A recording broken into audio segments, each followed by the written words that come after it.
Welcome back, NoDQ Galaxy. It's your boy, the Cleaver Colin Andrew, here with this week's Elite Panel for episode 330 of the NoDQ Review. Tonight, I'm joined by Aaron Rift, as always, my co-pilot Gino, over somewhere that way. Big G, he's happy to be here. Mr. Reliable Walter Cruz back in the fold tonight, and for the first time on the NoDQ Review, Oofman.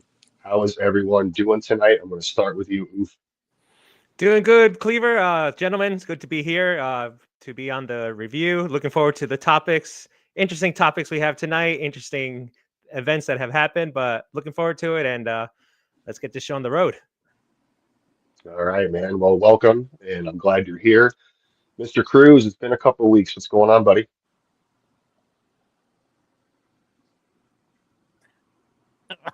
How do you use the mute button? Right. I think he hit us with the give him one moment. Yeah, give him one. All right. Big G, he's happy to be here. Move over to you, bud. Here. I'm doing pretty good. Had a good weekend.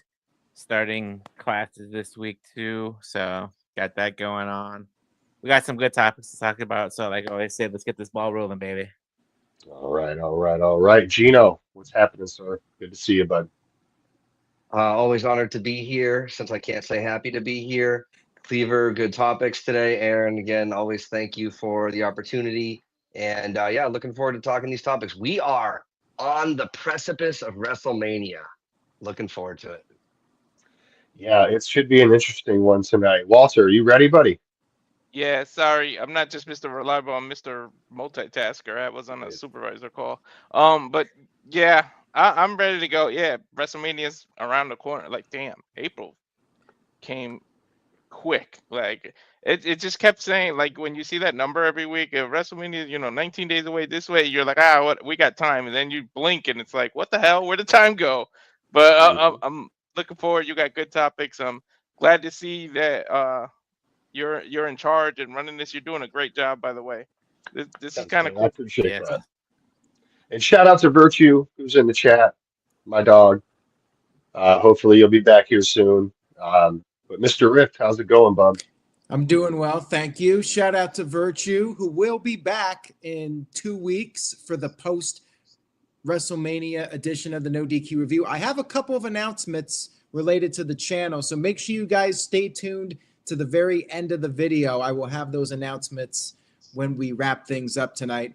Great to have Oofman on with us on the review for the very first time. This is the Cleaver era. We had Big Vito on last week. 2 weeks ago, Robbie Vice came back. We've shooken things up a little bit with the NoDQ review in Virtue's absence during his hiatus. So happy to have Oofman on, who's been on some of our predictions panels in the past. Of course, Big Baller G. I'm loving that shirt, Big G, and the hat too. Great hat, love it.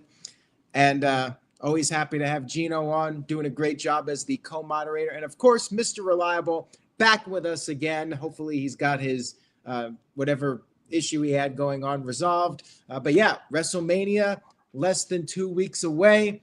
We have the final build coming up this next week. So we got a lot to talk about. Cleaver, I'll throw it over to you. Let's get to these topics. And by the way, before we get started, I just wanted to shout out some of our regulars, Michael Wayne, Ian, Matthew, who's often on the panels, and Tina from X, tuning in for the very first time. Thank you for tuning in. We always appreciate the new viewers, and hopefully you enjoyed the stream tonight. Cleaver, let's get it started. All right. Well, this past weekend, we had a very, very long AEW pay-per-view, and some shenanigans went down. We had the return of the Young Bucks. We had a new TNT champion crowned, Adam Cole, baby, which is about time. And we had some Owen Hart Foundation matches as well. So the runtime was what, like 4.5 hours on this pay-per-view? I personally fell asleep during this pay-per-view. It was late, man. I mean, you started at 8 o'clock. We're not spring chickens anymore. We got to get up for school and stuff in the morning, to steal a line from Heath Slater. I got kids. So, very long pay-per-view. I believe Tony Khan fumbled here big time with this whole swerve with the Young Bucks, no pun intended. And then we had a little backlash from Swerve afterwards about a certain WWE Hall of Famer from Texas. So I know everyone's, obviously seen the show. Big G, let's take it away here, bud. Let's get your thoughts on this pay-per-view. Yeah. So, as everybody knows now, for the past half a year, I haven't been watching AEW, but I'll occasionally watch the pay-per-views. I did watch Revolution. I did watch Dynasty. I'm trying to give AEW a chance here, but like you said, the pay-per-view was 4.5 hours long. And I was starting to fall asleep towards the middle, towards the end, after a long work week and stuff like that. My body just can't keep up with staying that late anymore. But I mean, it wasn't the best AEW show I've watched.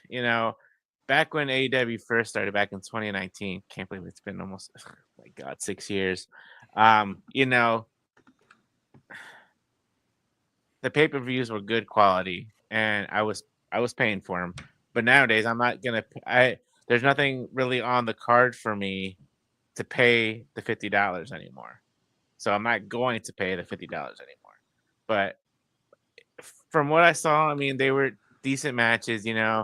I've been keeping. I mean, I see clips here and there on X and stuff and YouTube. We saw Rated FTR turning on Cope. We all the Hurt Syndicate with MJF. That's a weird storyline. But yeah, and then the end with the Young Bucks coming back. I think what they're trying to do, I think they're building up to a fatal 4-way or a triple threat with Swerve. Probably more likely a fatal 4-way.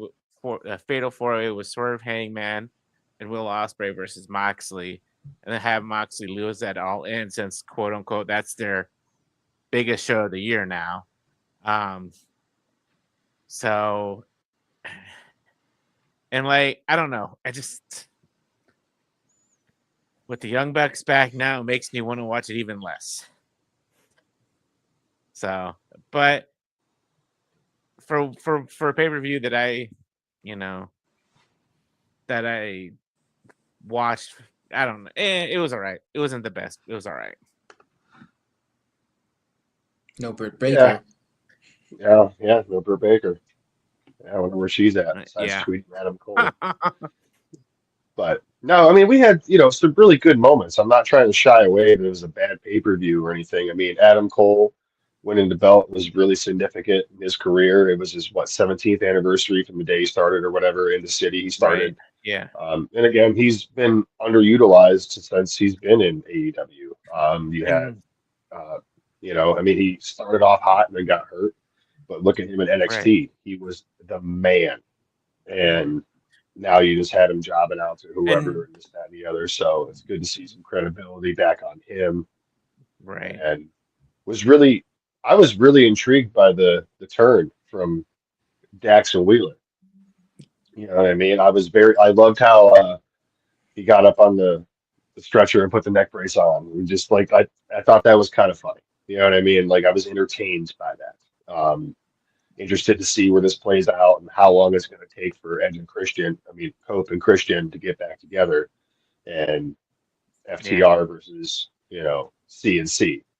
So, but no, I mean, I was really upset with the ending with the Young Bucks coming back, because it's how does this tie into Jon Moxley and the Death Riders? Where does this go? Because the last time, Aaron said the other day, last time we saw the Bucks, they were we want nothing to do with this. We're out of here. We're leaving. Yeah. Peace. And then they show up to help him. It does not make any sense whatsoever. So I wonder if we're going to end up getting when do they normally do the blood and guts match? Their War Games or whatever.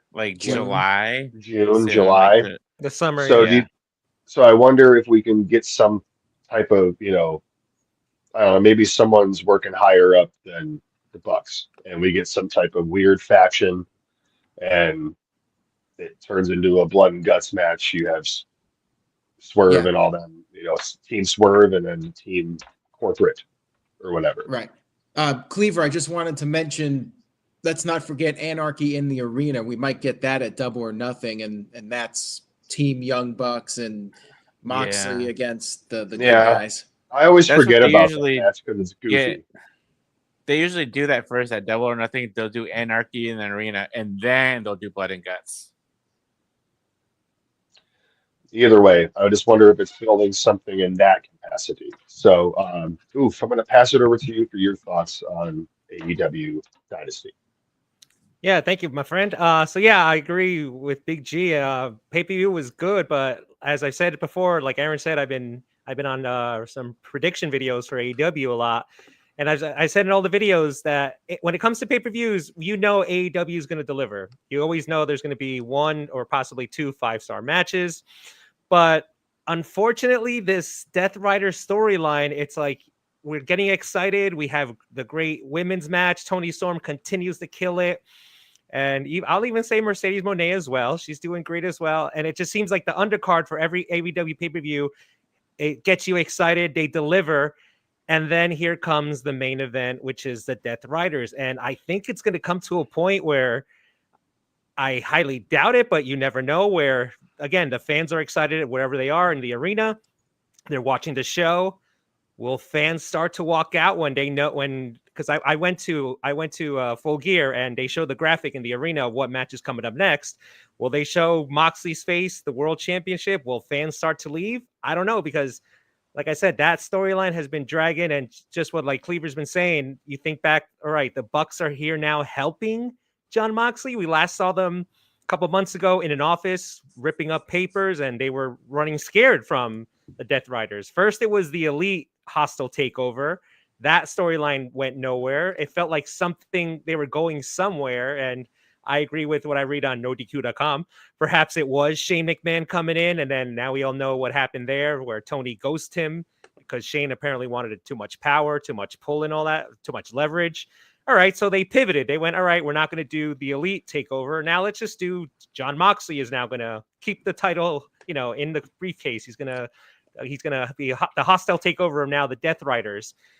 All these months in, and after this pay-per-view last month's pay-per-view, it's not working. And I don't know what it is. Is it pride for Tony Khan? Is it like allegedly Jon Moxley is writing this? Is he too scared to tell John, like, look, we need to do a 180 here because this is not working?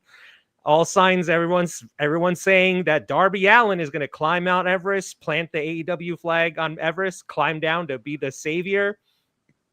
And at All In, that means we have to wait another couple months for this. I don't know personally if I can take it. I don't know if other fans can take it, but I think we're reaching a point where I've hit the point where I don't care, where when they announce or Jon Moxley comes out, as much as I do like Jon Moxley, I loved him in WWE, Dean Ambrose, all that jazz. I've come to a point where it's like at the pay-per-view, it's like all the matches were great. And then the main event, again, there was that slim mustard seed size of hope. I'm like, can Swerve pull it off? Lights go out. The Young Bucks? Sure.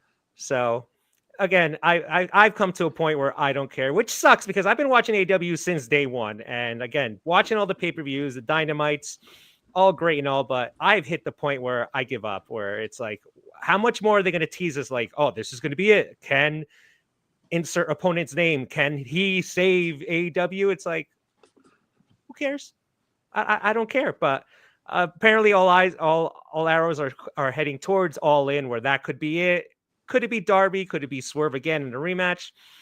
I don't care. I've hit the point where I simply don't care. And maybe, I don't know about, maybe an All In is where we have Anarchy in the arena. Maybe they have an open area in the stadium where they just go ballistic and they go crazy. Who knows? But it's come to the point that this Death Rider storyline needs to end like yesterday, because my interest in it is slim to none. Like I said, the lower card, everybody else is keeping my interest in there. But when they show Moxley's face, when they come out, it's like it's come to a point where it's almost channel changing. It's almost come to a point where like, okay, I've had enough. I'll wait till Aaron reviews Dynamite and watch that. It's hit that point where I'm watching Dynamite here comes Jon Moxley. Let me see what else is on, or I'll wait till Aaron reviews it.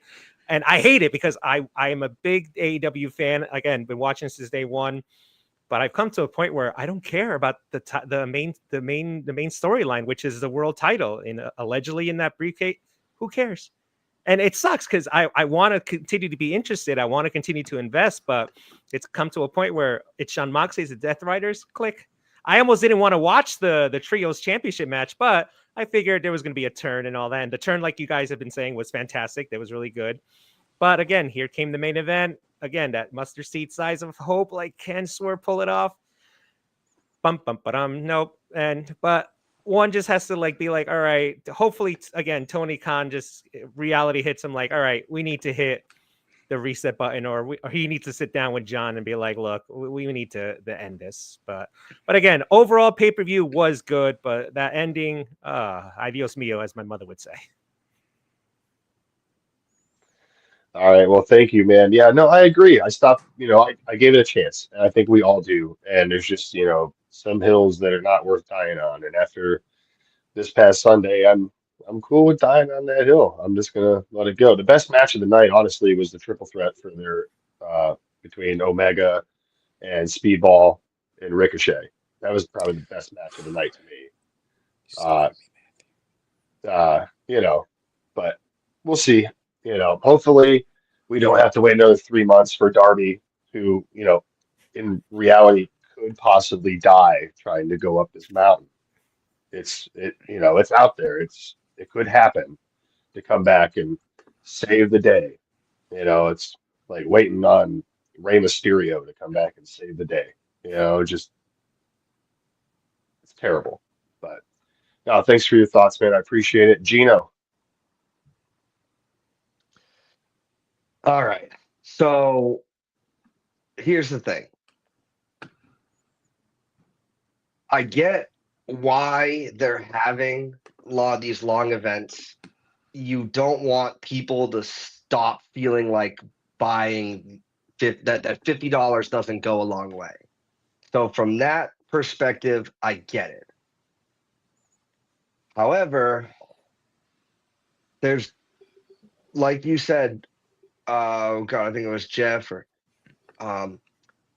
there's not really a lot on the card worth investing my time in. It stinks because I think competition is great for wrestling. I think it's great to have an alternative product that can push WWE to be better. Because honestly, as a majority WWE fan, they get stagnant or stale in those times where they don't have competition. The problem then becomes is time is a resource that is non-renewable. Like, what are we going to be spending our time on? There's already so much wrestling content, and a lot of it is very quality from start to finish. I've been waiting for AEW to allow Ospreay to be the carrier. Thank goodness Kenny Omega is back. And these are guys that are AEW, not originals, but they're basically the guys that were not in WWE. Now they're just running Moxley like a freaking racehorse into the ground.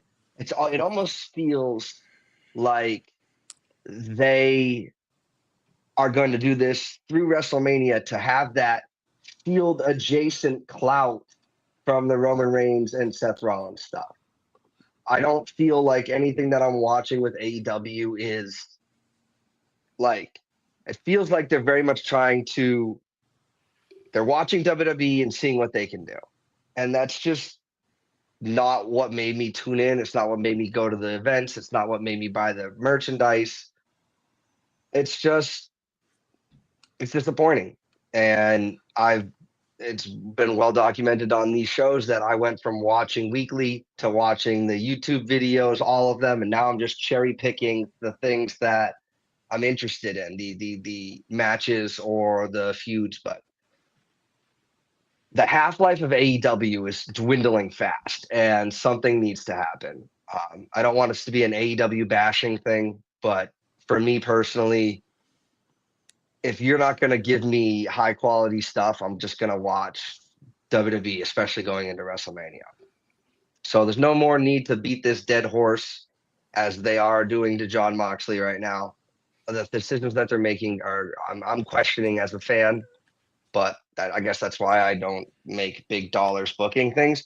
But I just kind of feel like not the whole company, but it's getting close to kind of running its course. So that's how I feel about that. Calling back to you. Yeah, excellent. I like how you termed dead horse, because it's truly what it's becoming. So, Senor Cruz, it's over to you, buddy. The pay-per-view in general, it's just a little long, but I was fine with it. I actually really enjoyed the entire pay-per-view up until the ending, and I feel like that's everybody else's consensus. Is pretty much that they had everything, and I agree with you. The triple threat stole the night. I love that triple threat. A little bit of everything. They made Bailey, who was the newest, look super strong, and bit predictable. I got everything except the main event right because I picked Swerve because stupid me thought they were gonna finally pull the trigger, and of course, the only trigger they pulled was the B trigger because Matt and his brother Nick come back and ruin it. You guys know how I feel about the Young Bucks. That's why I'm sighing because I'm trying not to curse or mess anything up because I really don't like them. I call them something that rhymes with Bucks. You guys know that. But the thing is, I know you're saying it don't make sense. I can kind of get it. I'm not defending AEW, but I guess remember when they were attacking Tony and they were saying this isn't your company anymore, and they weren't. And I feel like maybe they were trying to make that deal with Shane. Remember we were saying there's some kind of higher power. John has to answer to somebody. I think this is just pivoting from that, and instead of Shane, it's Matt and Nick the whole time that he's answering, and then they had to pivot around and pull it back together. So that's why it's the Young Bucks right now. I feel like if we wait, that's what's gonna be. That the whole time Moxley was just trying to get the company back to them instead of Tony. Like I feel like that's where they're going.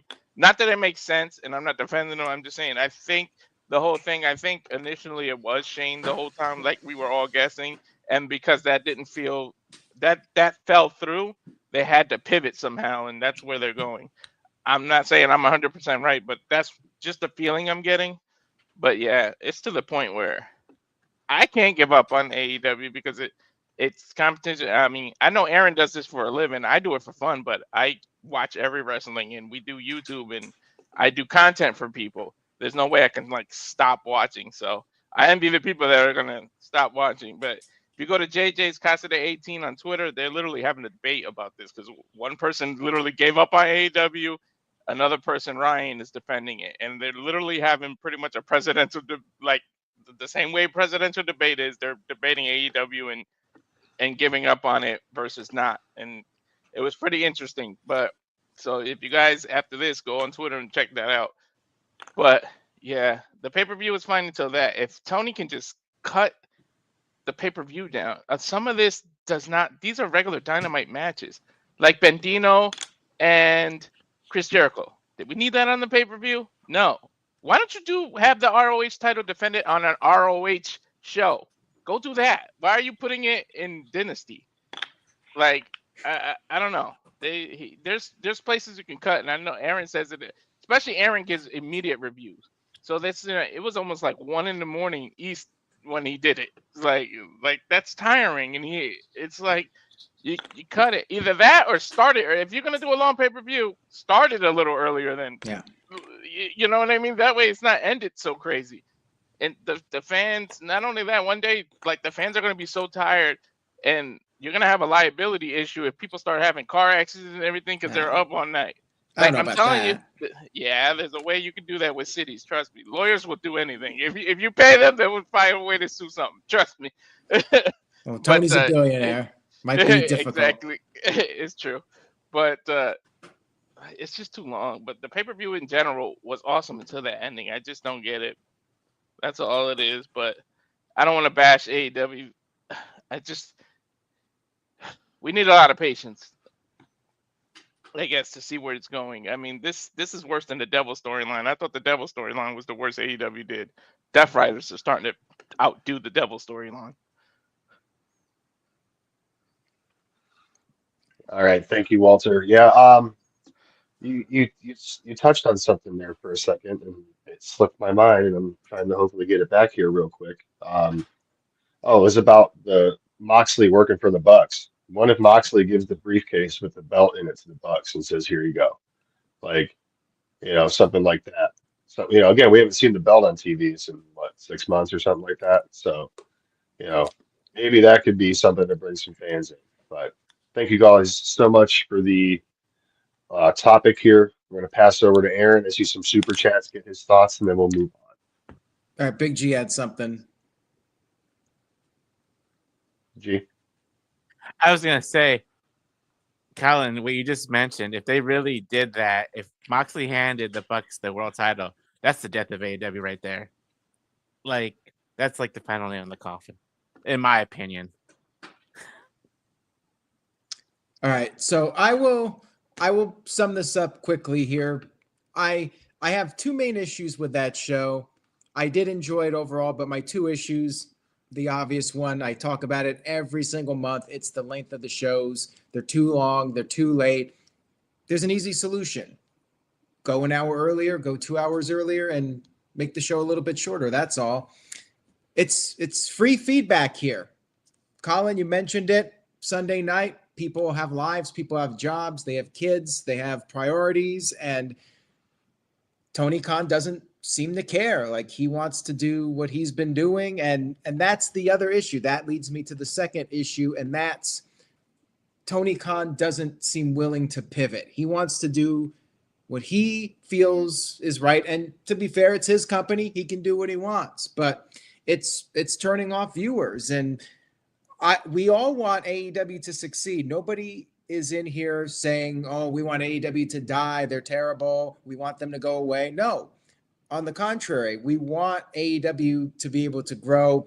We want to be able to watch AEW at a decent time and be able to enjoy it. And we want compelling storylines, and we're giving them free feedback. You look at the internet, you look at everyone's comments. People do not like this Death Riders storyline. It's been very clear. And you look at the numbers reflect it. They keep declining as far as television viewership.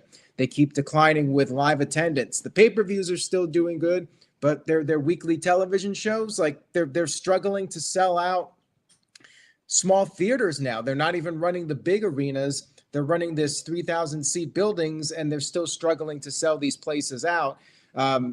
The AEW pay-per-view should be instant sellouts, and they were in the beginning, but not anymore.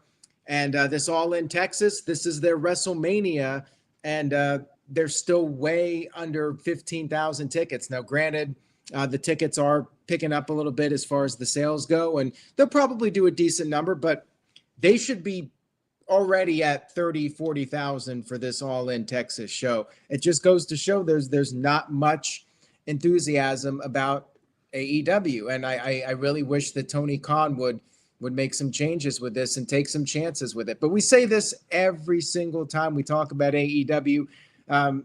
We probably will for the foreseeable future. I feel like he is hell-bent on doing what he wants to do.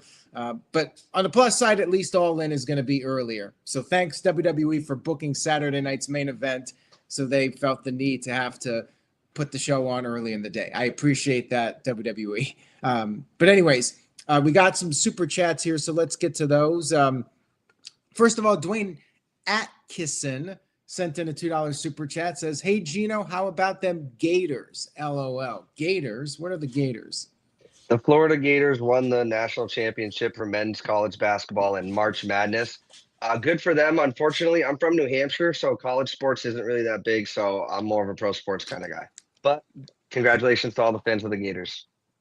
All right. You sounded like an AI program. I asked you the question. You immediately had the answer for me. So thank you for that, Gino. Now, my pleasure. Absolutely. Ty Arts sent in 2 super chats here. So these are, I guess, a couple little side topics here before we get to the main meat of this discussion tonight. I guess I'll start with each one and we can go around in order. Colin, Gino, Big G, Walter, and Oof. Ty Art says, Nick Nemeth / Dolph Ziggler versus Mr. Perfect. Who's better and why? Plus, JD McDonough is more deserving to face Gunther at Mania than Jey Uso. Your thoughts? I disagree about JD McDonough. I mean, he's a tough SOB after what he went through a couple months ago, but no, Jay is about as deserving as they come to be in this match with Gunther. And Nick Nemeth versus Mr. Perfect, that's tough. It might be nostalgia for me, but I'd have to go with Mr. Perfect just because it was a great gimmick. And Dolph Ziggler was a great wrestler, but I think Mr. Perfect just had all the attributes, and he was very much missed. And I think of those matches with Bret Hart, like those hold up today. Like he was a real pioneer as far as like modern wrestling goes. So I got to go with Mr. Perfect for his overall influence and his attributes. I'll throw it over to Colin, and we'll just go around in order of everybody on the screen. JD has no right to face Gunther at Mania or anything. Maybe an NXT UK event when those existed. And the second part of your question, Mr. Perfect all day, all day. I mean, no disrespect to Ziggler, but it's an era thing. He was the man. You wanted to be cool and just like him. I mean, he was, again, throwing the football, running and catching it, smacking the gum every time, the towel flip, perfect every time. Like it's just you got those promos and it was just awesome. So Mr. Perfect. All right, Gino. I mean, Mr. Perfect is a legend. Dolph Ziggler, he just isn't on that level as far as clout. I would say though that Dolph you could argue, is a better seller of moves. Than Mr. Perfect obviously is the better doer or offensive maneuver. As far as JD McDonough, I mean, as soon as he comes back, he's going to get a massive pop, assuming it's not too long after people forgot that he smashed his back and still finished the match. I think wrestling fans can really respect somebody who can actually get a real injury and then complete their task. It's admirable, and I look forward to hopefully him versus Dom. I think that would be a fun feud. So, all right, Big G. Okay. Yeah. So as far as JD feuding with Gunther, like Colin said, go back and watch the NXT UK days. I somewhere in there they had a match, but JD fighting Gunther, man, yeah, no. Maybe one day down the line when Gunther doesn't have the title, they can have a one-on-one match.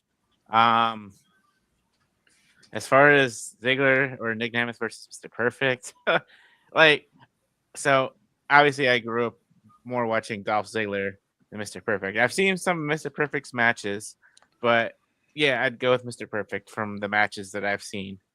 So, all right, Walter, we'll throw it over to you and then get Oof's thoughts, and we'll get to the next question. In terms of JD, no, he's not more deserving. Plus, aesthetically, it wouldn't look that pleasing on WrestleMania with Gunther versus him. Like he literally looks like Gunther could fly him like a fly. Like it wouldn't. I don't know. At least Jay's a bigger guy, and it's like at least it looks like it's believable if Jay beat Gunther. If you had JD beat Gunther, the whole backlash AEW is getting, people would do that to WWE if they ever did that. In terms of Dolph Ziggler, Mr. Perfect, it's Mr. Perfect all day. Like it's nostalgia. I grew up chewing gum, and every time I try to spit it and smack it, like it's just stuff from Mr. Perfect. It's like nostalgia, and like you said, Colin, with the throwing the football catcher, everybody just like tried to be Mr. Perfect at one point, and it's like he's like one of the most like when I make a list of people who deserve to have a WWE title run that never did, Mr. Perfect's always in at least the top 3 of that. So Cat cameo. All right, is that Oof. Harley or Joker behind you? Joker. All right, Oof. Yeah, like everyone says, and no disrespect to JD, but no, I'm sorry, not against Gunther. Again, down the line, sure, but not Mania. As far as Ziggler versus Mr. Perfect, like Gino said, I think both of them will sell the crap out of each other. It'll be a great match, but you got to go with Mr. Perfect. Like Walter said, me and my friends when we were in grade school, we'd be walking back to school from lunch. Oh, about to enter the building. There goes the gum, and there's that one awesome towel throw. It was it's floating around the internet. It's Mr. Hughes versus Mr. Perfect. Perfect gets in the ring and he throws the towel behind his back, and it lands perfectly on Mr. Hughes' shoulder. It's like, come on. So yeah, Mr. Perfect, one of the best. God rest his soul. He's missed, but he is truly one of the best. Never got a world title run, but they don't call him Mr. Perfect for nothing. All right, there you go. So I think it was unanimous for Mr. Perfect. Now, Ty Art sent in another super chat. Thank you for the super chats, by the way, much appreciated. This is an interesting one. Best WrestleMania main event ever. So you can't list like Shawn Michaels versus Undertaker. Well, you could from WrestleMania 26, so maybe that's somebody's choice. But I think mine would be Virtue's not going to like this. I'll just throw that out there. Last year's main event, Cody Rhodes finishing the story, beating Roman Reigns. To me, and now that I've had a year to think about it, Cody's been champion for a year. You know, he's had a very successful run as champion. So yeah, I go with WrestleMania 40's main event. And no, Vince did not ruin wrestling, but I think he wore out his welcome and he should have left sooner than he did. You know, he made great contributions to the business. I don't think we'd be here without him, but you know, he stuck around longer than he really should have. You know, it was time for him to move on probably a decade before he actually did. Maybe 2015, but yeah, certainly by the time the Roman Reigns push really got going, when he was winning the Royal Rumble and everyone was hating on it and Vince just doubled down on it, I think that was the time that Vince probably needed to pass the reins over to Triple H. You know, Triple H was ahead of the curve. You look at the black and gold, you know, Triple H could have been doing that sooner with the main roster stuff. So yeah, I would say Vince just wore out his welcome. All right, Colin, I'll go over to you with this. Best main event ever to me is Benoit, Michaels, Triple H. It's just everything culminating it. Then you have Guerrero behind him at the end. Just an all-time classic moment, no matter what happened with the participants involved. Did Vince ruin wrestling? No, he kind of creeped some people out and this, that, and the other, but he didn't ruin it. It's still here. We're still talking about it. So he did a lot for it. So yeah, that's my thoughts. All right, Gino. Okay. So my bias wanted me to pick WrestleMania 28, John Cena versus The Rock, because I was there. John Cena's my guy. But the match that really, the WrestleMania main event that really has always stuck with me, it's The Rock versus Stone Cold, WrestleMania 17, no disqualification. The amount of kickouts, the false finishes, doesn't matter what happened after the match, I don't care. Like, that was just an all-time, like, I'll never forget that as long as I live. Like, every strike to the knee, every false finish, putting the jacket on, doing each other's moves. Man, again, physiological response just talking about it. So, all right, mine. Big G. Yeah, I'm gonna be biased. WrestleMania 40 main event last year. I was there in person. I got to see Cody finish his story. We had the quote unquote like Avengers assembled with Cena and Taker and all. We had like that 5 minutes of like cinematic greatness with everybody showing. Everybody thought Stone Cold was going to show up, but Taker showed up instead. And I've seen Undertaker live plenty of times, but being there at WrestleMania 40, seeing Undertaker live gave me goosebumps. So yeah, WrestleMania 40 man event last year. And did Vince ruin wrestling? No, not really. Like you said, Aaron, he did his part, but he outlasted his welcome. We always said out of touch Vince, and like he really was out of touch because things were moving forward and he just wanted to stay back. He didn't want to change, but times are changing. Times are still changing. Yeah. One thing I wanted to add to that, I wonder if Triple H had taken over in 2015, if we would have even had AEW. Like, AEW might have not been formed. Exactly. Because Triple H would have had his vision on the main roster and people wouldn't have gotten as disgruntled as they did. You know, you think of when people were really getting fed up, you know, 2015 through 2019, that period, people were really souring on WWE, and that's what led to the rise of AEW. But anyways, Walter, go ahead, turn your mic on, and we'll get your thoughts on this real quick, and then we'll get Oof. I was there at WrestleMania 40 last year, so with G, so I'll be biased with that and say that, but it's solely because I was there. And in terms of Vince ruining wrestling, no, I don't think he ruined anything but his own reputation. That's about all he ruined. All right, Oof.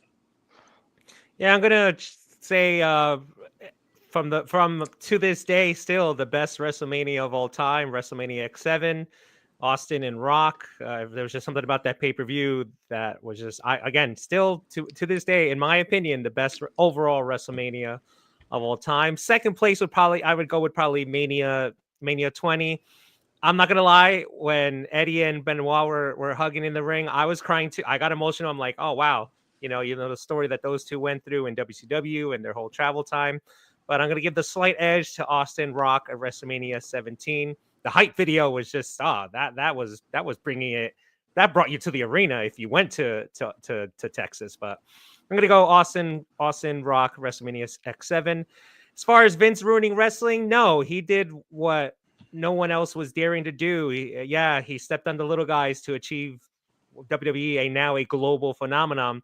But like all of you guys are saying, after 2001, the demise of WCW and ECW, it was really only one company, and it was one guy's vision for all those years. And for those of us have been watching all those years from 2001 to present day, it's like it was rough. And that is a good question. What Aaron asked: had Triple H gotten the reins of WWE sooner, would AEW even be around? AEW was literally in 6 years ago the alternate. Like, wow, we had a new vision, another company, and it was literally the alternate to the crap we were getting from WWE. And we all remember that Raw where the four McMahons and Triple H, we're the authority. Oh, it's us. Okay.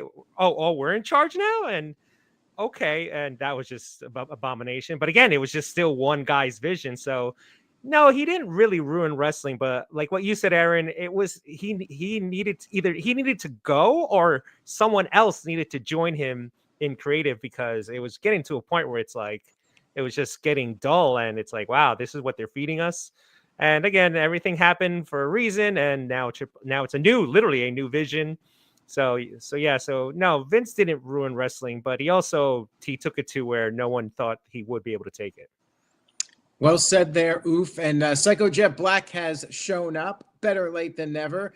He sent in $10 to make up for it. So thank you, Psycho Jet Black. Says, sorry I'm late, trying to put a new lock on the effing tool shed. Anyways, are you guys excited to see Jon Moxley beat the Owen Hart winner at All In so he can hold on to the title for Scrubby Allen?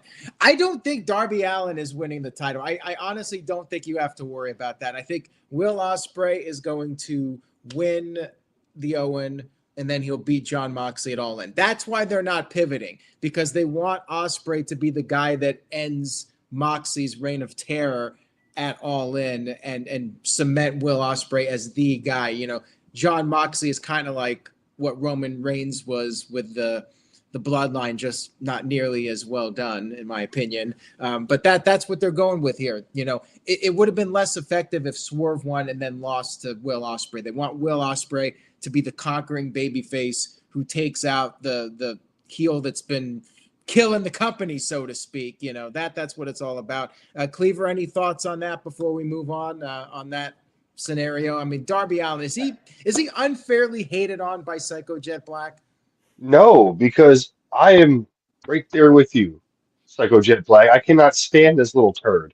Uh, Again, who knows if this kid's gonna make it back? Okay, like I'm Hopefully not he trying to does. be optimistic, but shit happens, and it's a real life scenario. But if you think Darby Allin's gonna save your company, change your name to Defy Wrestling and go back to Canada and start there, because that's an embarrassment. And no wonder you're going to lose more and more and more. But then you're saying, oh, we have so many more viewers because of Max. You know what?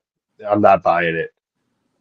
Darby Allin's just a fly on the wall. Ouch. That's all it is to me. Damn. Well, we wish him well, and hopefully he's going to be okay. I hope he's successful with it. I mean, I think that would help his star power if he could actually pull off that climb. Oof.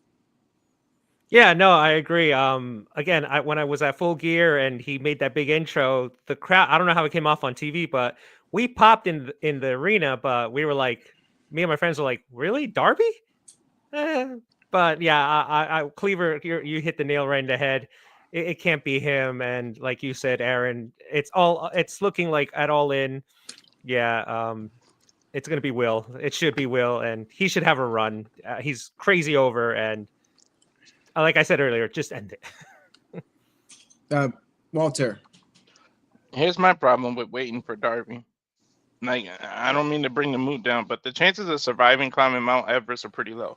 What if the bad thing happens and you waited this whole time to make him the one to beat it, and now you got to pivot anyway? So I wouldn't even put my stock in that. Like, because what is that, 3 months from now or whatever?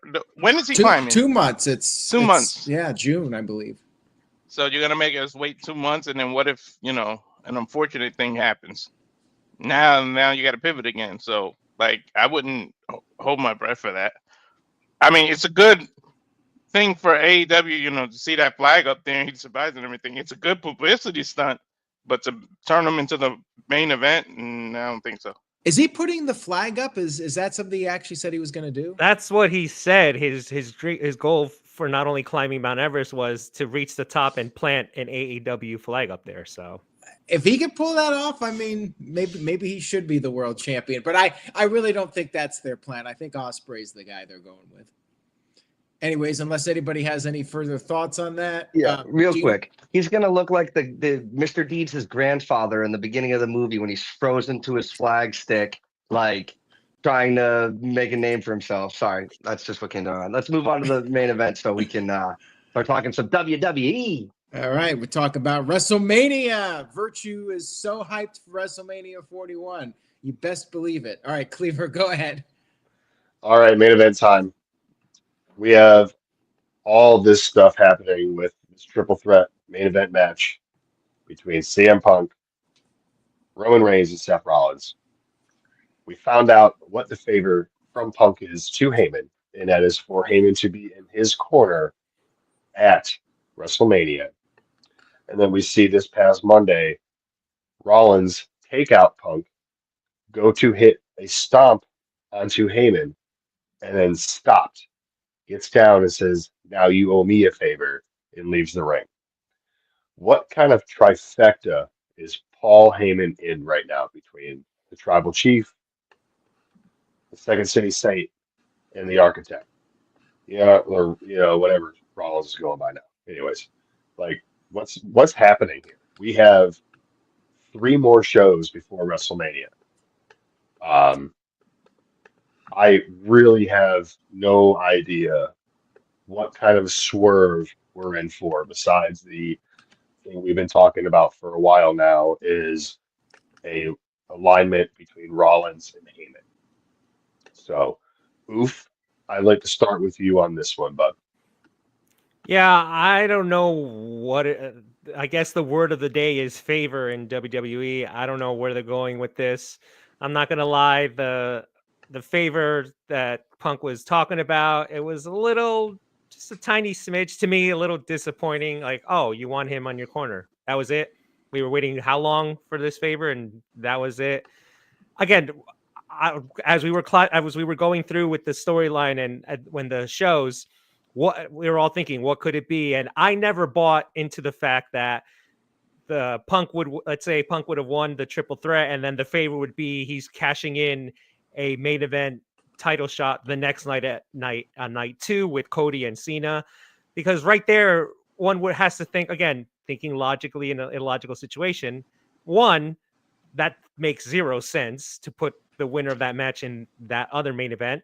And number 2, does Paul Heyman even have that kind of pull? Like, what kind of pull does Heyman have as a advocate, spokesman, whatever for Roman Reigns, that he can just automatically go, oh yeah, Punk, you won this main event. All right, I'm going to put you in the tomorrow night's main event. It didn't make sense to me. But again, thinking logically and in a logical situation. So now Seth is owed a favor. Like, oy vey. Like, again, favor seems to be the word of the night here and all that. And this is just really favoring Rollins. If you take away him with this whole favor thing with Heyman, this match favors him because now you have Heyman all unsure. He promised Punk, yeah, I'll be in your corner, but Reigns is like, no, you're gonna be in mine. So those two are fighting amongst themselves, and the guy smiling is Rollins. So I have no idea what he would decide to now want to cash in a favor of his. So now we're all, like you said, Cleaver, now we got 3 shows left till Mania. What is his favor going to be? And I don't even want to even think about it because it's like, no, I just want to get to Mania. That's what's unfortunate.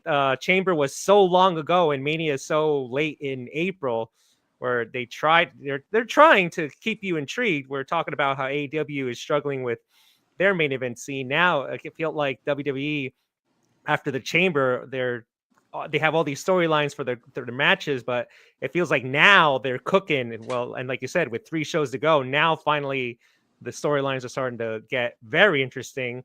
And it's unfortunate because this is how it should be a WrestleMania season. Once whatever pay-per-view is before Mania, there we go. Let's start building the storylines. It's taken a while with all the storylines. Even with the main event on night 2, you had John Cena turn heel. All right, cool. But he wasn't around for 2 weeks. We had to wait for his explanation. And it really felt like more it was John Cena versus the fans than John Cena versus Cody. So now we're adding a favor with Rollins. Like I say with the Death Riders, I really don't care. I just want to see the match. I know it's going to be good. Those 3 guys are going to do a great job, but I'm really not caring that now Rollins is owed a favor. Sure, whatever. Yeah, I mean, but again, is Paul really going to come through with it in the end too?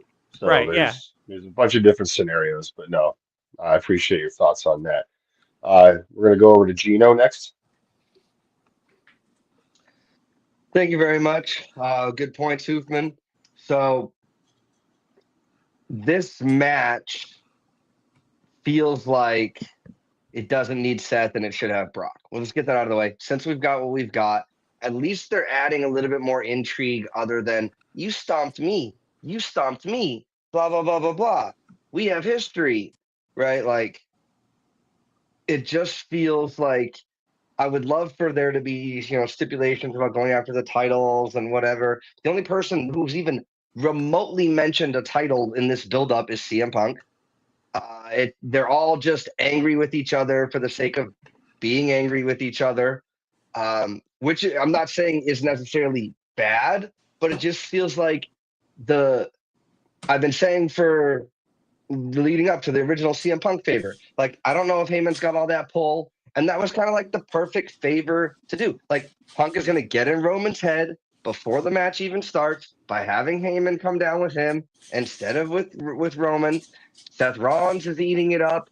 Seth Rollins is really the one benefiting from this. He almost feels like, it's weird because we've got the women's world title match and it's kind of mirroring this a little bit. Like, Seth is like the odd man out. Like, did he even really need to be there on SmackDown? No, but he wanted to come out and see what was going to happen. He's trying to make it seem like he belongs in this match. When we've already seen Roman versus Seth, we've already seen Seth versus Punk. Like, we really want Roman versus Punk. And then when having them go at each other over Heyman would have been good enough to main event one night of WrestleMania. So there has to be something for Seth. Maybe I'm a little biased. Stay tuned later. There has to just be a reason that Seth is involved in this other than just to stomp people and to make his cackling laugh. I know we're not doing predictions here, so I don't want to get too far ahead of myself, but I do like the intrigue of Seth. Like, I was going to stomp your face on the mat. Now you owe me a favor, big guy. And like, I'm interested to see what he comes up with. If he's like, you know what? No, I want you in my corner. Like, that would feel stupid. because it's like, is Paul's not going to go to bat for you just because he owes you a favor and do that. At least it made sense with the best friend and the wise man stuff. Having like flashbacks to when Heyman said, "You're not my tribal chief, Solo." I kind of got those vibes when he told Roman, "No, my tribal chief." So Paul Heyman, like, I don't know what Emmy Awards WWE programming can win, but Paul Heyman is just absolutely outstanding on every level. And so whatever we can do to get more Paul Heyman on the mic, I'm all for it. And it is adding intrigue to this build-up for me. So, Colin, back to you. No, definitely another element, even though we really didn't need it because we know this match is just going to be killer. So, Big G. So long-term storytelling. So I think Aaron posted it, and I think we've all seen it. Back in 2013, Heyman told Punk he would walk with him down the aisle. I mean, it was for the WWE Championship match, but in the main event at WrestleMania. So I kind of think, and even Punk talked about it on SmackDown before he even got to, saying he wants Heyman in his corner. So,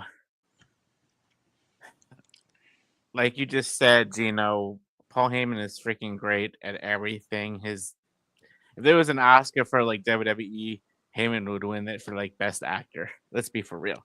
As far as last night and Seth Rollins, coming that close to hitting Heyman with the stomp and then stopped literally right in front of his face and said, "Now you owe me a favor." Like, I think we're all thinking that, that Paul is gonna screw Punk and possibly screw Roman Reigns too, and join up with Rollins. Even though I don't think Rollins needs it, but Rollins does need kind of like a character change. He's been doing this whole gimmick for quite a while now, and with KO being out, they need a top heel in WWE, and I think Rollins could be one of the top heels. And let's not forget, Paul Heyman has screwed over people left and right in WWE. He screwed over CM Punk before. Towards the end of Punk's run, he had screwed him over. He screwed over Brock Lesnar twice. He screwed over the Big Show. He's, we all love Paul Heyman, and it's kind of weird to see him as a babyface, but he works better as a heel. And I think this partnership with Seth Rollins could benefit them both. Because Heyman's been with Roman for over 4 years now. And yeah, Roman Reigns plucked him out from obscurity or whatever and put him on the island of relevancy. But Paul Heyman's been around the business for a long time. So, with this favor that quote unquote Seth is owed now from Heyman, that's if even Heyman wants to give him this favor. Because remember, we still got, like you said, we got 3 weeks left. We got Roman showing up on Raw next week. So we all know that I'm sure all three of them, including Heyman, are going to be there on Raw. So it'll further the storyline. So, I mean, it's intriguing. It definitely help the build to this triple threat match. Thank you, Big G. You said something there about Rollins needs a character change. Well, I want to just real quick. Remember in the Hall of Fame induction for Heyman, Roman said, "I won't be tribal chief without Paul." So I wonder if there is the turn on Roman, if this tribal chief gimmick will come to rest and something new, not the big dog or not the shield, whatever, a new evulsion of Roman. Obviously, he's a huge baby face right now. He's still trying to play the bad, a little bit of a tweener, but his pops are baby face pops. Yeah. So we could have, that scenario too. So thank you, Big G, and over to you, Walter. I'm with Uthman in terms of I was a little disappointed by what the whole favor was in the reveal. Like if it was gonna be this, you might as well not have done the angle because you had the chance to make it so hot, and it turns out to be just Heyman coming out with you. Like I get it. It's your first main event, but I was a little disappointed. And now this doesn't make sense because you were able to control yourself and not stop me. Now I owe you a favor. What the F is that? That makes no. If you're gonna stop me, stop me. What is that gonna stop me from going to WrestleMania? One stomp. Not like you were gonna stomp him on a chair or on some steps or something crazy. Just stomp him. Like I think they're overdoing the favor now. Now it's too much, and it's like I don't think all this needs it. I kind of wish Brock wasn't involved in the Janelle lawsuit because Heyman finds a way to come out on top all the time. And that would have been the perfect way to bring Lesnar back. You guys are all trying to involve me, and all you guys, I'm going back to where I belong with Brock. And Brock would have just came out, F5'd all three of them and left, and Heyman could have left with Brock. Like, I kind of hope they do something like that. Like, but obviously he's involved with this lawsuit, and they're not touching him with a 10-foot pole right now. So, but I don't know. I think they're putting too much into this favor angle. Like, you could have just let three of your biggest stars go at it, and their match can do everything for it. I get it, WWE story. We all like story in it, but that favor is just a little too much. There could have been something else, some stipulation. Next thing you know, Paul Heyman's gonna be in a Shark Tank, and whoever wins gets him for advocacy. Like it's too much. Like I don't know. Look, if I can criticize AEW, I gotta criticize WWE when they do stuff that don't hit either. Like I don't know. I just don't get it. I know these three are gonna pull it off, but the fact that there's no stipulation, there's nothing on the line. Like nobody get a main event. Like at least add whoever wins this is going to SummerSlam and they guaranteed the WWE title shot. Add something. Like why is this main eventing over the women's title, over the WWE title, over the WWE's main eventing night two, but over the World Heavyweight Championship, over like how is that? I get it. They're the three biggest stars in the company, but you got to make it make sense. There's got to be a reason that it can't just be, I'm all for it. I'm a big ass Punk fan. I'm all for him getting the main event, but you got to make me have the reason. Like, why is this main event over every other one? There's no Punk wins. Yay, he won. Now what? Rollins wins. Yay, he won. Now what? Roman wins. Yay, he won. Now what? Like, there's nothing. There's no. At least say something. The next pay-per-view, they get the title shot. The next, they get the call. You got to do something more than the favor. So, I don't know. I'm on the side that the build hasn't been the best, but I mean, we got a couple of weeks to do it. I get it. Let's be patient, but I don't know. There's something about it. I know Virtue because of Roman Reigns, but it can't just be Roman Reigns itself. That's like what Hulk Hogan did at WrestleMania 9. Why did he have to pull that off of Yoko and Bret Hart just because he's Hulk Hogan? Like I don't know. I can't take that.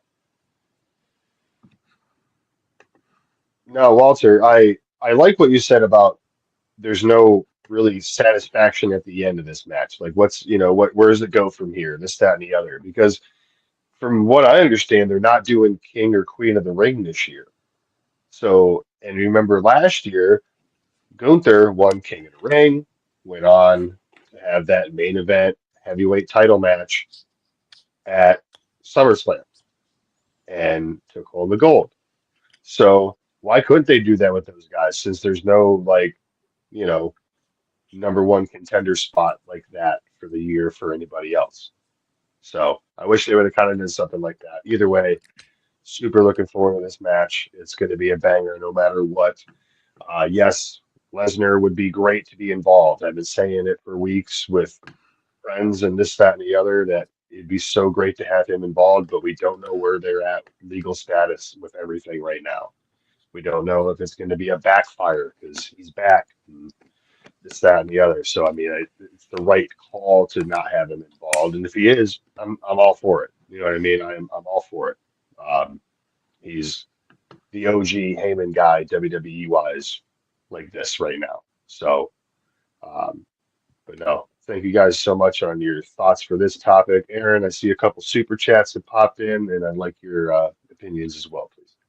Well, we got 3 shows left until WrestleMania. There's still time to build up the hype a little bit more. I agree with the general consensus here that the hype hasn't exactly been at the level of last year's WrestleMania, that's for sure. I still think it's been good. And yes, I agree with the whole idea of the favor on paper isn't the best idea to build up a WrestleMania match, but Paul Heyman has been so great in this role that I've been investing in it. I'm looking forward to the match. I do feel bad for Jey Uso because I feel like Jey Uso has stepped it up. I think he cut a great promo on Raw, and I love the angle they did with Jimmy Uso to build that up. We've talked about it. I feel like this all goes back to The Rock. The Rock not able to do WrestleMania this year, and they had to change plans and go in a different direction. This was their backup plan. But yeah, it just doesn't feel at the level of last year's WrestleMania. But I think in the end, they'll pull through, and I think WrestleMania will be a great show. I'm not really worried about that. We do have a couple of super chats here, so let's get to those. First of all, Psycho Jet Black sent in $2 and says, Uthman sounds like Robbie Vice. It's uncanny. I could see that. Okay. They both have great mics. I mean, maybe that's why. Maybe it's just the mic quality. Could be. Psycho Jet Black sent in a $5 super chat also. So here we go. Psycho Jet Black with these very interesting ideas. Swerve, Paul Heyman joins with no one and brings back Ryback and Curtis Axel. Adds new Paul Heyman guys like Austin Theory and Grayson Waller. How about that? Faction of the decade, right? Geez, Ryback. You just had to bring up Ryback, didn't you, Psycho Jet Black? You son of a bitch. All right. Ty Arts sent in a €2 super chat. Thank you for that, Ty Arts. It says, Rhea Ripley is the GOAT women's wrestler thoughts. And we can go around real quick.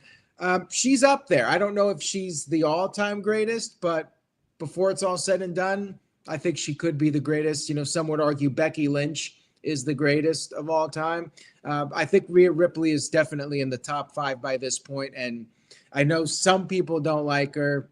She does have her critics, but I think personality-wise and star power-wise, I mean, she's right up there with Becky Lynch at this point. And some would argue Bianca Belair is up there too. I think you could argue Bianca. She's top 5 for me for sure. Colin, what do you think? Yeah, definitely top 5. And again, she's so young, so she has so much left to do. So I mean, you throw this question at us 10 years from now, and you know what I mean, we can have a better scenario where we're at here with things. But obviously, she's on her way to great things, and she's killing it right now. So this is what her like 5th WrestleMania in a row that she's in some type of a championship match or something. You know what I mean? She had that NXT title match, and that kind of kick-started it all. And no, she's killing it. So Yeah, some might argue Charlotte Flair. Gino? If women's wrestling stopped today, it's Charlotte Flair. I do believe Rhea will get there eventually. Do I love Charlotte Flair? Is she my favorite? No. But if women's wrestling ended today and didn't ever continue, it would have to be Charlotte Flair, in my opinion. Whether you like her, whether you hate her, it doesn't matter. I feel the same way about Cena, but I would say it's Charlotte at this point. All right, Big G. I mean, Britt Baker might have time. Maybe she'll end up in WWE and she'll rise to the top. What do you think? I mean, like I said in the chat, because Virtue asked me this question, I still support Shayna and I still support Britt. I believe Britt needs to go to WWE. Shayna needs to go back down to NXT and have another NXT run. I mean, she's gonna be on SmackDown with Zoe in a tag team match. So I mean, I'll take that. You know, I'll take what I can with Shayna. As far as mommy goes, I mean, I've been watching her since I remember watching her in the Mae Young Classic when she had the long blonde hair, and she's literally grown into one of the most dominant female wrestlers in the business. Nothing against Charlotte Flair, but I'm not a big Charlotte Flair fan. But you know, mommy can always be on top. Yes, and Shayna's gonna be at Bloodsport again, so at least she could be Shayna Baszler and kick some mother effing ass at GCW Bloodsport and be Shayna Baszler. There you go. Walter Virtue says it's Charlotte. Would you agree? Yes or no? Charlotte's up there. I don't know what the criteria is. If you mean pure wrestling, then you gotta watch Stardom in Japan, because those women can go. You gotta watch that if you want to talk about pure wrestling. Rhea's certainly one of the most popular, but if you're talking about pure in-ring skills, I don't think she's the GOAT. But hard to call someone the GOAT when they're still in the middle of their career. I think you gotta wait till Exactly. it's all said Thank and done. you. Yeah, it's all said and done, and then you can compare it to everybody. But I mean, look at back in the day, Luna Vachon and Sensational Sherry. They were doing this when women were just looked at objectively and sexually, and they can go, and they were wrestling. They were showing what women wrestling is back then, late 80s, early 90s, against against the stigma and against the status quo of what women were there for. So, GOAT, I think it's too early to tell. All right. Yeah, well, Virtue, we are marks, and you're a mark Alright. for Roman Reigns, so cut it out. Uthman, you want to just say Charlotte so we can move on? No, I can't. I'm with Mr. Cruz that the first of all, the GOAT debate is always subjective. It's about your personal criteria. It's all subjective on what you grew up on and all that. But I also do agree you can't have the debate while the person is still active. Just like putting someone in a Hall of Fame with them still being active to this day, Rey Mysterio in the Hall of Fame. Does he deserve it? Yes. Now, no, he's still in wrestling. Well, anywho, as far as so Rhea, one day she can be in the conversation. Is she the GOAT? No. Again, it's all personal preferences. My personal preference, if you put a gun to my head, who's the GOAT in the women's when it comes to women's wrestling? Right now, number one, I have to say Trish. She did she was a model, a ballet, and then she trained, and then it just seems like when I think of that women's title from the Attitude Era, I think Trish is up there. And so my personal GOAT would be Trish Stratus. Right behind her, favoritism, Natalya, because she's the workhorse, I think. One of the best, no pun intended, one of the best and all that. But if you told me right now, who's your GOAT, I'd say my vote is for Trish Stratus. All right, and here's Virtue's response to you. Take it for what you will. All right, now we'll get to Psycho Jet Black, who sent in a $2 super chat. He says, Big G's dream match is Britt Baker versus Shayna Baszler with Jeff Jarrett as the special guest referee. That's probably true there. That would get Big G's $50 for a pay-per-view. Ain't it great? Ain't he great?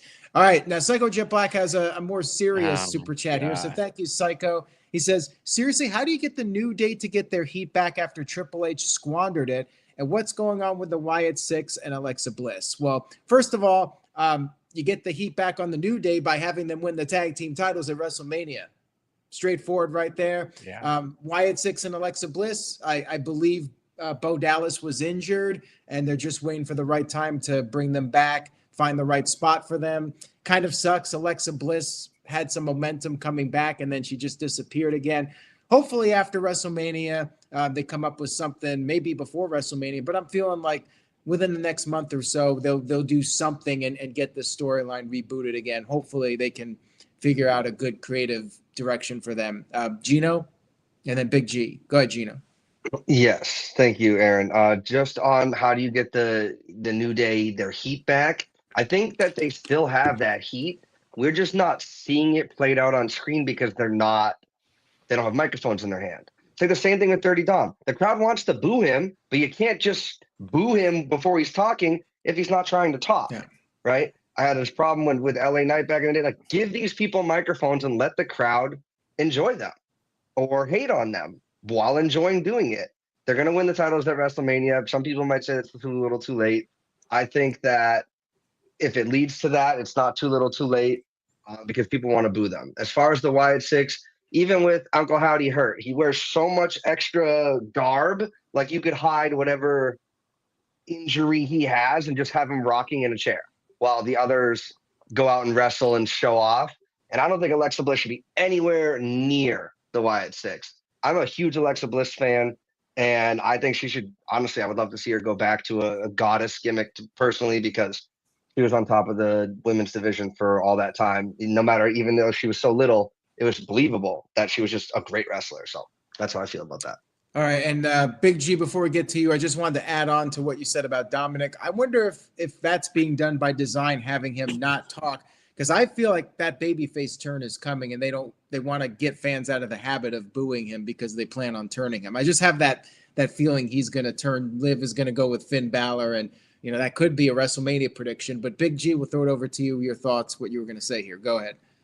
So quickly about Alexa Bliss. So I know Gino just said, that she shouldn't be anywhere near them, which I totally understand.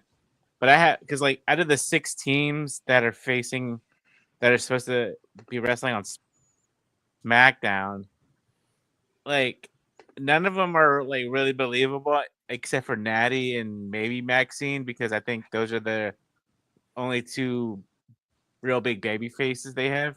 But what if Alexa and Nikki show up afterwards? Like, say for instance, Maxine and Natty win the gauntlet, but then there's one more team, the lights go out, and Alexa and Nikki come out. That way, because like you said, Aaron, Alexa had all this momentum coming when she came back at the Rumble and at the Chamber, and we haven't seen her since. Alexa, shut up! Oh my God. But yeah, that was my thing. All right, thank you for that. Anybody else want to add to that? Any opinions or anything on that? Go ahead, moderator. Yeah, I mean, to me, Alexa should be with the Wyatt Six. I mean, she's wearing the the Fiend Forever jacket. She's obviously tied to the group. I mean, her and Wyndham had a very close relationship from everything that I've gathered. So I think it makes perfect sense. And yes, Nikki and Alexa should be in this tag match. But with Bo getting hurt and not being on TV, they haven't found that right point to merge them all together yet. But it's coming. I hope so. If not, then yeah, a complete gimmick change is in order, because we all are expecting this, and we've been expecting this for a long time since the Wyatts re-debuted. But yeah, that's really all I have to say on it. I'm just upset that the Wyatt Six has been off TV for so long, because I really loved the Bray Wyatt character, and I really loved what they did at the beginning when they first debuted for those first couple of weeks. And it was awesome. It was intriguing. It was horror movie style settings. Yeah. I was going to say real quick, even when Bray was hurt, he wouldn't wrestle. He would sit in the rocking chair, and Rowan and Harper would be wrestling. I don't understand why you can't have Gacy, Loomis, and Rowan, in a 6-man or 2 out of 3 of them in a tag match, and that's what kills the momentum. I mean, yeah, when they come back, they're going to get a huge pop, but the last thing you're going to remember is that the freaking, I don't say Final Destination, but the Final Testament, they were the last, they lost to them in a street fight or whatever it was. So, like, I don't know. All right, Walter, go ahead.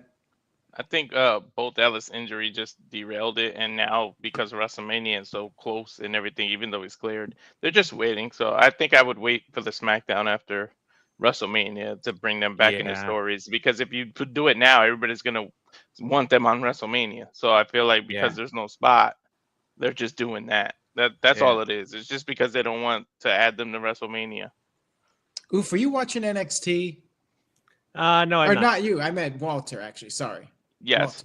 Walter. Okay. Yeah. Why? It's reflecting on my glasses? I see you looking up.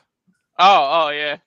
Anyways, Oof, I was going to go to you next. I meant to say Walter about the NXT comment. That's right. Go ahead, Oof. Yeah, no, it's a bummer. Alexa, like Gino said, Alexa is a big name and she should be around, but whatever reason they pulled her out. I think that would be a pretty good, again, WrestleMania is all about the moments, not only the matches, the storylines and championships, but it's for WrestleMania moments. How cool would it be whoever wins that women's tag match, and then boom, the lights go out, you get the creepy music, and it is Alexa and Nikki. Just making sure. Yeah. Okay. My Alexa's silent. Good. And it's them two coming out. The pop. Now the stadium has a dome. So now that pop would be huge for them to have a moment. So again, who knows what they're doing again, 3 shows to go, but for Mania, that would be cool for an awesome Mania moment for her to make a return next to one of her best friends, Nikki, and just have that cool WrestleMania moment. It is a bummer we're not seeing Alexa. I'm not gonna lie, I marked out at the Rumble when she came out. I was actually happy to see her, the jacket, Friends Forever, that hit you right in the feels when she turned around to see that little nod to Bray. And so, yeah, Alexa, it was good to finally see her back. She was gone almost 2 years or so, whatever. All right, she had her kid. All right, cool. Did what she had to do. And she came back in the chamber. I mean, I thought it was hilarious when Jade was beating up Naomi and Alexa put her hand on the glass, and she really had this concerned look on her face. And she did pretty good in the chamber, then poof, gone. So maybe that's what it is. Or but like everyone's saying, either have her return a special, a surprise spot at Mania, or like Walter said, maybe wait till after Mania to give more of the attention to her. Because we got to keep it real, the Raws and SmackDowns after WrestleMania haven't been like back in the day where it's the Raw after Mania, and something crazy was going to happen, most likely a cash in. I still think the best Raw after Mania was the one after that where Dolph Ziggler cashed in. The Izod Center explode. I wasn't there, but watching it on Raw, that building exploded. It's a tiny building, so it was only seats about like 19,000, but when he cashed in and he got the pin and he won the title, that place exploded. So maybe wait till after Mania to get the Raw and SmackDown, especially the Raw after Mania, to make it big again. Because again, if some people miss Mania itself, you would watch the Raw after, and you knew you were going to get something crazy. We mentioned Lesnar a while ago, his return at the Raw after. So maybe wait till after Mania, let what the plans they have now set for Mania go forward, and then the Raw after or the SmackDown after, make them special again, There you go. Well said. Oof. And Psycho Jet Black sent in $2, says, will Eric Rowan get his revenge on The Rock at WrestleMania? I mean, he should, right? Like he got embarrassed. He should get the Wyatt 6 next time The Rock is out there and kick his ass. Hey, I'd be down for that storyline. If The Rock was available to do more than what he's been doing, like if he could do like a couple months of a storyline, hey, I'd be down for that. It'd be a fun storyline if The Rock was going to be around, but I don't think he's going to be around, unfortunately. Now, Virtue, I guess his finances are doing pretty well because he had to prove he's not broke. He sent in $2, says, hey, Big G, ain't Jeff Jarrett great? What do you think? Hey, about Virtue, that, thank you for the $2. We'll move right on. Yep. Well, he's doing well financially, so he can afford it. Psycho Jet Black sent in $2. He said, should Trick Williams debut on the Raw after WrestleMania? Yes. Why not? Yeah, I think he's ready. If they do, don't give him the Carmelo Hayes push, because Carmelo Hayes ain't doing all that great right now. Well, I was saying, I mean, he's doing okay. He's doing okay with the Miz, but yeah. I think they should put Carmelo and Trick back together on the main roster. They had a chemistry. Walter? I think give Trick another year. I'm sorry. It's just his punches and the way he's in the corner. He's not exactly ready for main roster. And I feel like he's going to be the leader of this dark stable. So I feel like they're going there. So I think he's got more room, because I feel like the whole reason they attacked him is to throw people off. Like, watch, I feel like I forgot the name of the stable. Dark State. Dark State. Yeah. I feel like he's going to end up being the leader of it. All right. Well, fair point there. Anybody else want to add to that before we wrap this up? I would say that if Trick still lacks that, you could give him the Jade treatment, have him with Carmelo, who doesn't lack any of those in-ring skills. And then, he can help mask that, and he can just do, some big moves, big spots that are easier to do for him. And then while he learns and practices more. But I don't watch NXT as regularly as you. So if there's a storyline with a minute and you don't want to take him out of it, I'm about it. All right. On that note, I got a couple announcements to make, but first of all, before we get to that, Psycho Jet Black sent in a $2 super chat, says, is the Dark State just the new Retribution? I haven't seen it. So is that the group that came at the last pay-per-view? Yeah, that's the group I'm talking about that Trick is really in the lead of, in my opinion. But not if they do it right, but It can be if they let it just fall on the wayside, because it is a bunch of young people that are relatively unknown, which is why I feel like Trick is the leader, because you got to have that one known person to have people behind it, and then you can make it mean something. But yeah, if they don't do it right, it can be Retribution 2.2, 2.0. For their Hopefully it doesn't sake, go there. yeah, for their Mhm. sake, it better not be, because Yeah, for real. Like I hope it's better than Retribution. I think it will be, as long as they don't do the shaky camera work and all that stuff. You know, I think it'll be all right. Well, Kevin Dunn is gone at least. Yeah, so there is hope for those guys. They got something in their favor. Okay, Mr. Tito sent in a $5 super chat. So I completely forgot about this. Lord Tenzai debuting on the Raw after WrestleMania. I don't even remember Lord Tenzai until Mr. Tito brought it up. That was A-Train's gimmick after he left and went to Japan and then came back. Yeah, it was not good. What Mania was that? 2012 would have been 28. 28. Yeah. Sure. I don't remember. I I remember the hype videos, but I don't remember the debut. Yeah, though. same episode as Lesnar. Everybody remembers Lesnar's return, though, not him. It had hope, but then they just ruined it. That's all. I just want to say real quick, I think that Lord Tensai's like whatever Sharpie tattoo stuff, that has to be the hardest face painting in the history of wrestling to like do on the regular, because like if you made one mistake, it's like it has to be the same thing because it's supposed to be a tattoo. So I just think that was the stupidest thing they could have done. So Samoa Joe's from TNA was pretty badass as well. He had that like Mike Tyson thing on his right side, I think it was. That looked pretty cool. I just want a thumbs up or thumbs down if you guys agree with this one. The This Guy Experience sent in a $2 super chat. WrestleMania 17 main event, best video package ever. I'll give it the thumbs up.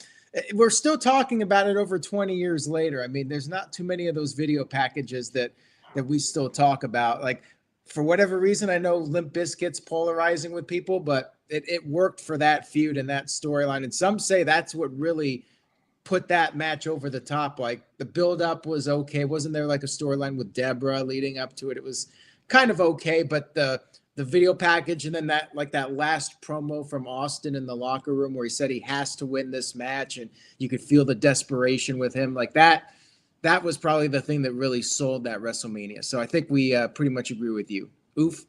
Yeah, on that WWE Vault, the WWE Vault channel on YouTube just a couple weeks ago put a compilation of best WrestleMania promo packages, and the very first one is that one with Austin and Rock. It starts with Austin hitting Kane in the face with the chair, eliminating him from the Rumble, and there it is. There's My Way in the background. Yeah, has to be best hype video for a match, I think, all time.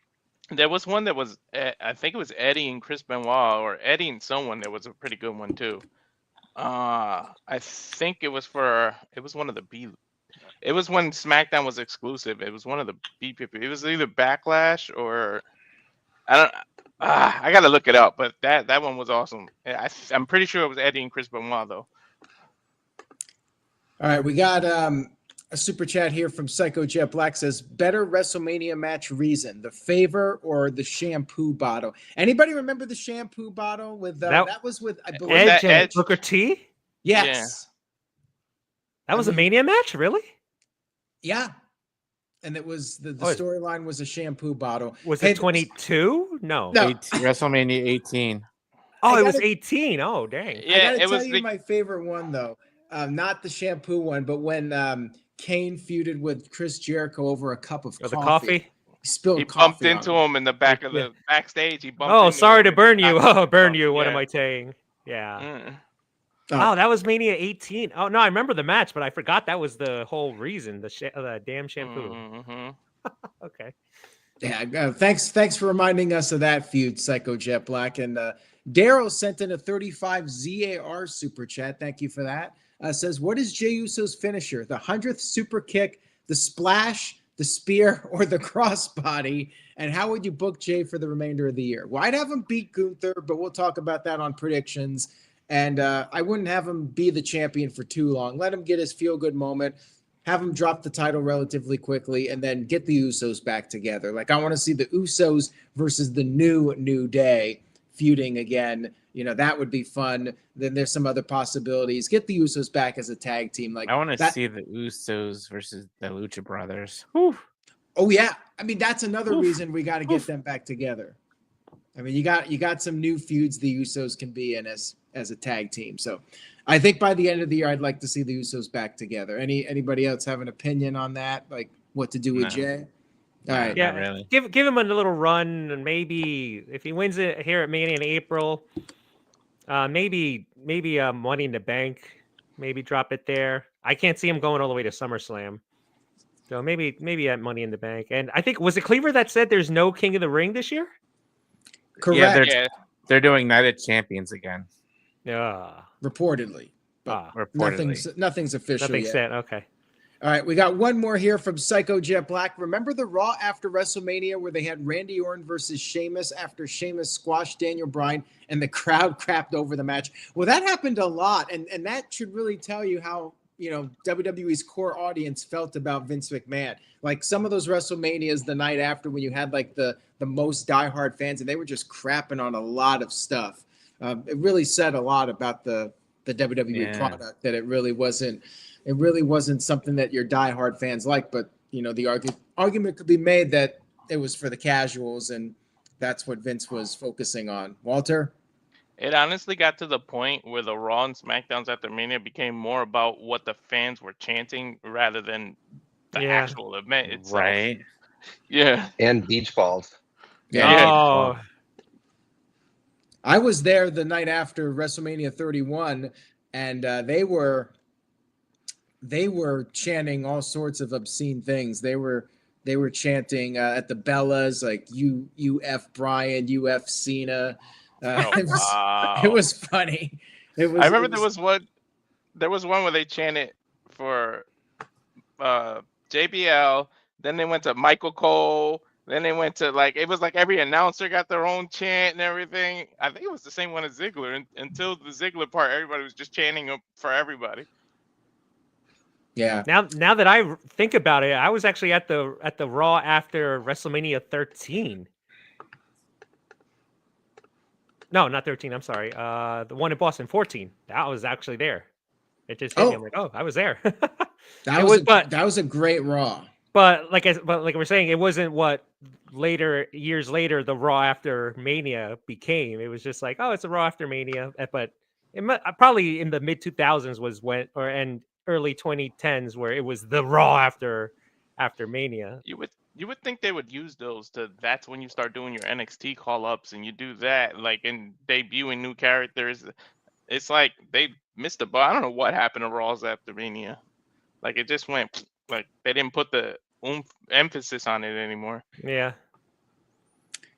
All right, Cleaver, on that note, I believe we can go ahead and start wrapping this up. But don't forget, folks, I got my announcement, so stay tuned to the end. Correction, WrestleMania 15. It was the night after WrestleMania 15. Well then, I mean, that was a good Raw too, but the night after 14 was one of my all-time favorite Raws. All right, go ahead, Cleaver. All right. I want to thank everyone for tuning in tonight. I want to thank everyone for joining me on the panel tonight. As always, we're going to wrap it up and start hitting our plugs here.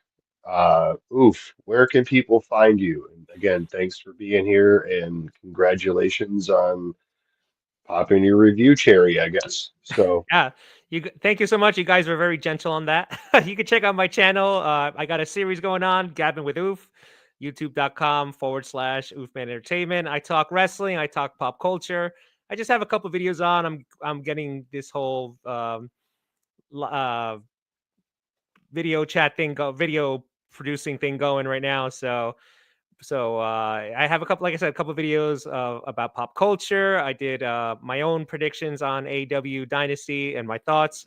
Later on, as we're getting closer, I'll be talking Mania, and I'll do definitely coming up after. Once again, thank you for letting me be on here. I'm going to definitely do a state of AEW to talk about my feelings of what I'm seeing. And again, as a fan since day one, all those years ago, sitting here in October of 2019, turning it on, going, what's this AEW? I've been there since day one. I got a lot to say about the current situation. We touched upon it today. And what I think they could do. Again, if I doubt anybody from AEW is listening, but just as a fan, that's what we are. We're fans. We're passionate. Like, and like if you're a sports fan, it's okay to rant on your sports team. I'm a Mets fan. I've been suffering for 43 years, so. But you're passionate about it. You're passionate about your hobby. So wrestling, I'm passionate about it, and I do indeed love AEW, and I don't want it to go away. I don't think it's going to go away, but I do have a lot to think about, and I have a lot to say. I have a lot to say about it, of its future, because like we mentioned it tonight, it's like it's not looking good in the main event scene. Like we said, the mid card is holding it, but that main event scene has to change. So check it out at youtube.com/Oofman Entertainment. All right, man. Again, thank you so much for being on. Mr. Cruz, where can people follow you, my man? The Whoa. at Rage of Wrestling YouTube channel, on Instagram, walter.cruz.940. Twitter, Walter Alex Cruz, and on Twitch, SRS1983. I just got the capture card for the Switch, so look out for that. Hopefully, Aaron can stream with us one day. We're gonna start doing the games. Tentatively for now, we're gonna start doing Sundays when there isn't a pay-per-view. But yeah, Aaron, if you want, like, I got the capture card now to stream on Switch, so it'll be on YouTube as well, but mostly Twitch for the gaming. SRS1983. All right, man. Thank you so much. And hopefully you got to, link up with Tito about that business in Tulsa, that we discussed last week. But thanks for being here as always. It's good chatting with you. Big G, thanks for being here tonight as the alternate. We were initially supposed to have Dr. Jargo back with us, but he got called into work last minute, so G stepped in his place. Thanks again, man. Where can people find you? Yes, YouTube, Harley and Joker 2021. If you love cat videos, X on NoDQ _ Big Baller G. TikTok, Big Baller G 1988. I don't know how much long TikTok's going to be on again because they're doing this whole sale thing. And NoDQ _ Big Baller G 1988 on Insta. And Aaron, if you want to throw up that other plug real quick. Yes, so not Aaron, but Colin bought the book just recently, The Fox and the Poppy. My wife just wrote her first book.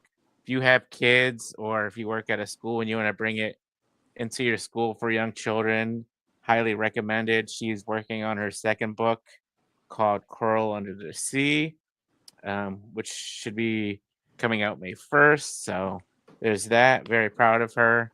But yeah. That's those are my plugs. What what's like the age recommendation would you say for that book? Colin, how old's your daughter? She's 5. I think it's 3 to 8 or 4 to 8. 4 to 8, yeah. It's 2 to 8. It's 2 on to the 8? Amazon itself. Yeah. Okay. All right, I have a young goddaughter, so maybe I'll look into it. Right. That's cool, man. Cool. Congrats. Thank you. All right. Thank you, Big G.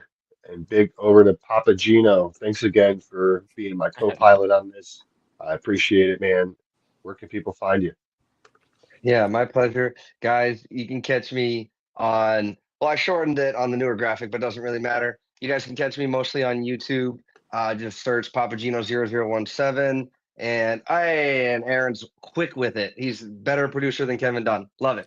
So catch me on there. I do some live gaming. I upload some shorts, some movie reviews. I went to go see Minecraft this weekend. Dumb movie. Awesome crowd, though.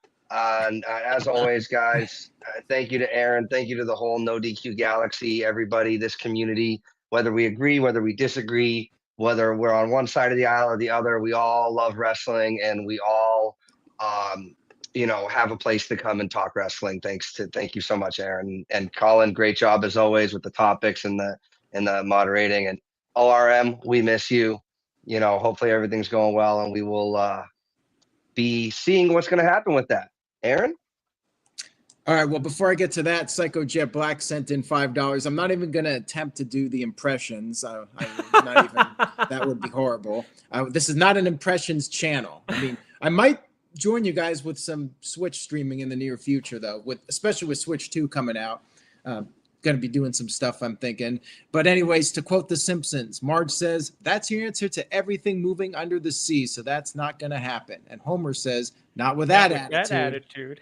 Under the sea, under the sea. You did it better than me. You can do the Homer better than me. I'm a crack addict, Simpsons fans from back in the day. We can probably quote lines for hours. My son is 9 years old. Somehow out of nowhere became a Simpsons addict. He's like, "Can I watch the Simpsons? Can I watch?" I'm like, "What is going on all of a sudden?" Like, old or new? He's literally binge watching from season 1, episode 1. Good. Yeah. That's father of the year right there. Because just oh my gosh, you want to talk about? That's something I could. If you asked me top Simpsons episodes, I couldn't be able to do it. There's just so many. He wanted to like start, and he was like, "Yeah." He picked like season 20. I was like, "No. If you're gonna start, you're gonna start from the beginning." I was like, "No," and so I was like, "There you go." I let him do it he started at season 1, episode 1. Unfortunately, Disney Plus doesn't have Stark Raving Dad, the episode with Michael Jackson as guest host, and that pisses for obvious me off. reasons. But I have the DVD box, so at least I have the episode there. But I'm so mad that it's not on Disney Plus. Lisa's birthday when Michael Jackson was there? Yeah. Well, and true story, that character was a little reference was made to my dad in that episode. Really? Yeah, you didn't know that? What was the reference? The name Leon whatever. Leon Kopkowski? Yeah, my dad's name was Paul Akowski, and Matt Groening did like a little nod to him. My dad was actually friends with Matt Groening in the early 80s. Oh, that's so cool. I apparently met Matt Groening when I was like 3 or 4 years old. I do not remember, no idea. But he came to my dad's service after he passed away. So there's a video on YouTube if you look it up. Zoog's Rift, ZOOGZ. Matt Groening, look that up. You'll find that video clip. That's so cool. I'm sure some people have seen it, but yeah. This is not the announcement, Mr. Tito. The announcement is not that I'm retiring. As a matter of fact, far from it. So let me get to the first of the announcements here. This is the live stream schedule. This is like 13 straight nights of live streaming coming up. We got all the usual streams, NoDQ review. I'll be doing a NoDQ and a video in here. WrestleMania predictions, WrestleMania recap. So if you guys could, very much appreciated. Just share a link to the channel, spread the word. I'm going to post this graphic on social media. Feel free to share it with people. Any word of mouth you can do, very much appreciated. Looking to build the audience and build the channel. And I am planning on doing some stuff with my personal channel, youtube.com/Aaron Rift. So that's the first announcement. And then the second one is we were kind of alluding to this earlier. WrestleMania, we got this triple threat main event match. We all felt within our group here like we need to spice it up a little bit. Virtue is coming back. He'll be back starting with the April 22nd post-WrestleMania edition of the NoDQ review.